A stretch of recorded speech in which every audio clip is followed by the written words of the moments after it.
probably because she is the master of the magic tower. If you find any errors, ads pop up, ads redirect, broken links, non-standard content, etc., please let us know. Report chapter so we can fix it as soon as possible. Book 4, Chapter 123. Book 4 to 1.5. After having fun training with Luff for 3 days, Yulian felt like the Red Storm and his tribe would worry too much if he stayed any longer and started to say goodbye to Luff and Mai. Luff threw a fit, but Yulian calmed him by saying he will come back every so often and barely managed to leave. When Yulian made it outside, as Yulian had expected, the Red Storm was gathered around the entrance of the underground dungeon. In fact, they had moved the base camp over there as well. We were debating whether to go in or just wait. I had some things to do. Did the training go well? Ooh. As Yulian responded to Haisha's question, the warriors responded loudly. What is that? Yulian had a satisfied grin on his face at their response before he noticed a sand dragon that was tied up with a ton of ropes and asked. We caught that guy alive to try to tame him like shopping, but it wasn't as easy as we thought it would be. As Haisha proudly answered, Yulian started to laugh. Ha! How did you come up with that idea? Since there are not too many people in the Red Storm, wouldn't we be even more unstoppable if we all rode sand dragons instead of permas?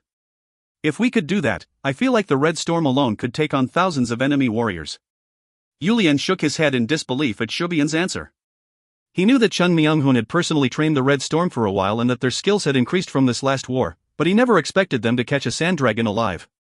It is a good idea, but I do not think it will be easy to do. Shopping was tamed by my master, not by me. I don't even know if it would be possible. We will attempt it. They say that these punks live much longer than humans, so even if we manage to tame one a year, we think it will be a good support for Paria. Yulian responded to Haisha's words. Even if we manage to tame this one, Red Storm will have to organize the troops without it. It will be hard for this guy to fight along with us and create a path for us. So if we consider the tactical value of the Red Storm, it will be better to give up on it. If you consider the large size of the Sand Dragon, it was highly likely that the Sand Dragon would also hurt their warriors in battle. So it was a double-edged sword. When he first saw shopping, Yulian had also considered what if the entire Red Storm became Sand Dragon riders? But he gave up on it because of this problem. After hearing something that they had not even considered, the Red Storm warriors were full of regret looking at the Sand Dragon they barely managed to catch alive. But there is still value in having at least one as a symbol of the Red Storm. It'll be unfair for both the catching side and the caught side if you end up just killing it after all of that effort. The Red Storm started to smile again at Yulian's words. Ah! Haisha! Yes, blow. As Haisha arrived in front of Yulian, he handed the golden turtle back to Haisha. He is a smart one. He sure is. I had originally planned on leaving him at home, but now I've gotten attached so I couldn't do it. But it looks like something has changed? What changed? I can't say with certainty, but something's changed with this fella. I fed him well and he energetically followed me around. There weren't any issues. Haisha put the golden turtle on his hand and looked all over it. Maybe I am mistaken. It must be because I have not seen him for a while. Yulian nodded his head and pointed at the Sand Dragon as he started to speak to the Red Storm members. Everybody, beat him up but make sure he does not die. Beat him up until he develops obedience. If we do not instill the fact that we are above him, it will end up being dangerous, so mercilessly beat him up. Since they understand human language, watch what you say as well. Ooh. Once we take him to shopping later, I'm sure shopping will teach him well. I'm sure he is lonely on his own as well. But how do we tell a female sand dragon apart? It would be great if this one was the opposite gender of shopping. Ha ha ha ha. The Red Storm all had a good laugh before sheathing their greatswords and casually walked toward the sand dragon that was glaring at them with murderous intent. What is going on? The sand dragon was surprised as the Red Storm suddenly headed toward it and flinched its body. Adjust quickly. P-U-K. Pu-ook. Pay-ah-ak. Pukuok. Close to 100 greatswords almost instantly started to attack the sand dragon. Quaw-walk. As the sand dragon's scream echoed across the monster's desert, the other monsters did not dare to move around and even the one sand dragon that was nearby also slowly crawled into the ground. A man with a full head of black hair with small amounts of white hair peeking out to show his age was looking toward the eastern sky. Ho ho ho. The man must be happy as he started to laugh out loud. The nurse's nim. The man turned his head as someone called out his name. It was Bucord, the leader of the Desert Sword. Bucord, what's going on? Are we really going to just let them do as they please? What do you mean? Pari. Bucord could not reveal his frustration as he cautiously answered. Pari, they've gotten stronger. No, they were strong from the beginning. Our Shwari had been aiming for them for so long, but in the end, they did not fall. Amazing. It is not the Shwari but you, the nurses. If it wasn't for you, would anybody have dared to fight against Pari? Bucord thought that in his mind as he started to speak. If we let them continue like this, we will not be able to defeat Pari. Pari will only get stronger as time goes on. In addition, they have a solid alliance with the Rivold. I know. We are slowly becoming isolated, the nurses Nim. I know that as well. Even this time, the nurses looked very calm, as if it had nothing to do with him. Bucord could not understand and asked. But you will still just leisurely sit back and watch? The nurses looked directly at Bucord. What is it that we can do right now? That. Bucord could not say anything. He wanted to say they needed to hit Pari, but with the nurses asking like that, he realized that that wasn't really possible either. We have less than 60,000 warriors. You are not saying we should ignore the Rivold who are eyeing us and invade Pari, are you? That's not what I am saying. If you are not planning to perish together, then it is better to just sit back and watch for now. And if we have made up our mind to sit back and watch, we need to be as quiet as a dead field mouse. We don't want to surprise them and get their anger. That truth was not something that Bucord, one of the Desert Sword, would not know. However, the diversion from above was too much. They were wondering why they were just letting Pari be. There were even some greatest warriors who knew why they weren't attacking Pari, but they were still doing it for political influence to go against the nurses. Bucord could not believe it when he saw what was going on. Was this how they treated the nurses, who had put his life on the line to fight for the Shwari for tens of years? It had already been 20 years since Bucord started to follow the nurses. The amount of enemies who were in awe at the warrior in front of him during that time were countless, and the number of enemies who paid tribute to his endless passion and fighting spirit were endless as well. However, the tribe's glow as well as a couple greatest warriors who wanted to rip him into pieces, these people were tying this glorious warrior down. Go with me. I will show you the greatness of the Shwari. Bucord remembered what the nurses said to him the first time he invited him to the Desert Sword. Bucord felt like tears were going to pour out of his eyes. Why are your eyes turning red? Bucord. It's nothing. The nurses Nim. I understand how you feel, but no matter what anybody says, we must wait. We must wait until the number of our warriors grow and Pari shows an opening. Either that or for that Rivold to show an opening. If our Shwari moves on our own right now, we will perish. I understand. Send a message to the Desert Sword. Maintain your strength, a chance will definitely come. The nurses sounded like he was urging Bucord, but in reality, he was urging himself to be patient. As the 24th section ends. The opposition of the magic tower and chaos, as well as the recreation of the world. These are both topics that will be the core of the Continent Chronicles. However, in order to prevent boredom, I have not put too much explanation. I will be thankful if you just accept it as, so that's how it is. I will be even more thankful if you continue to read this series as well. Carrot. The characters Eisen and the woman named Wei Risarush are the characters of my next project. That was why the journey to the Magic Tower was briefly described as well. If I am being honest with you, that series is a very different atmosphere than Red Storm, so there were even parts that I took out as well. Now that we are at the exact middle of the series, it is time for the main story to slowly get started. The composition of the confrontation, which is the core of the series, should not impact Yulian too much if you think about his personality and the environment around him, however. I believe that he won't be able to completely remain unaffected by this influence. Honestly, as well head into the 4th volume, the future of the characters in the story is something that even I, as the author, do not know for sure, so I cannot accurately say this is what will happen. I will work hard to give you the feeling of joy and the mentality of let's get to the end together. End of Chapter 1. Next up. Pain. Once a war ends, it leaves behind pain. If you find any errors, ads pop up, ads redirect, broken links, non-standard content, etc., please let us know. Report chapter so we can fix it as soon as possible. Book 4, Chapter 124. Pain. Once a war ends, it leaves behind pain. Book 4 to 2.1. Thrint was taking care of his greatsword and the leather armor made with layers of different type of leathers.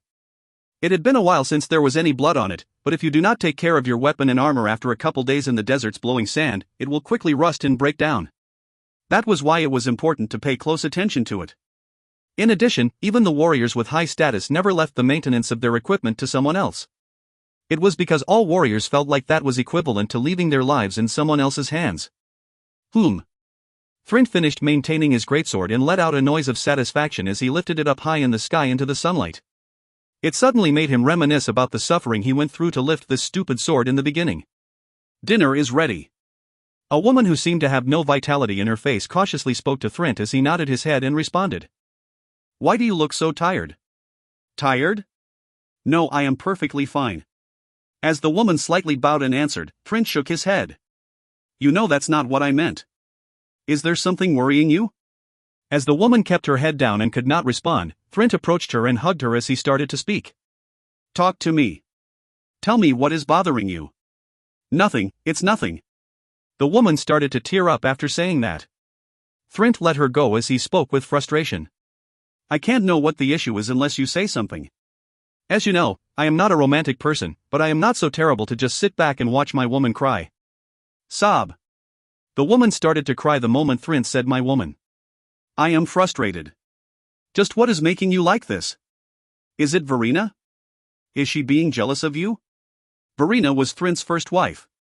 Once her name was brought up, the woman quickly shook her head and answered. "No. Verena Nim is very kind-hearted. She is always paying a lot of attention to me." "Then just what is the reason?" "It's frustrating." "It is nothing. There are times when women are like this. You do not need to worry about it." Thrint sighed internally as he shook his head at the woman's words. "Father, dinner is ready." "All right. I understand. Let's go in." As Thrint was late, Thrint's first son Mirio ran out of the peo to get him. Thrint held the woman's hand and walked into the peo. Inside the peo, Thrint's 2 wives and 4 children were waiting for him with payanet, a baked dish using paya, a grain of the desert, which is prepared by soaking it and making it into a dough, and sayuda, a dish boiled with potato from the continent and pina meat, among other dishes in the middle of them. Thrint sat the woman and Mirio down before taking the center seat on the inside. Once Thrint sat down, Verena started to put food in everyone's plates. Thrint put some sayuda in his mouth and chewed on it before swallowing it and starting to speak to Verena.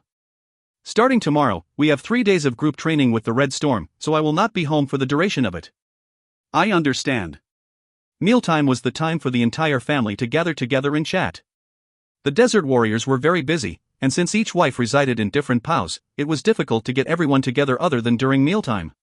The problems that the family needed to know were discussed with the first wife first regardless of how many wives you had, and the first wife took care of the children and the other wives. That type of tradition had been practiced since a long time ago, and the woman who would become the first wife were trained early on by their mothers from a young age to learn the responsibility of their position, so they considered it the greatest virtue to take a good care of the family and assist their husband. "Also, we may get some allowance from the glow. I leave it up to you to take care of the little wives and the children." "Yes, I understand."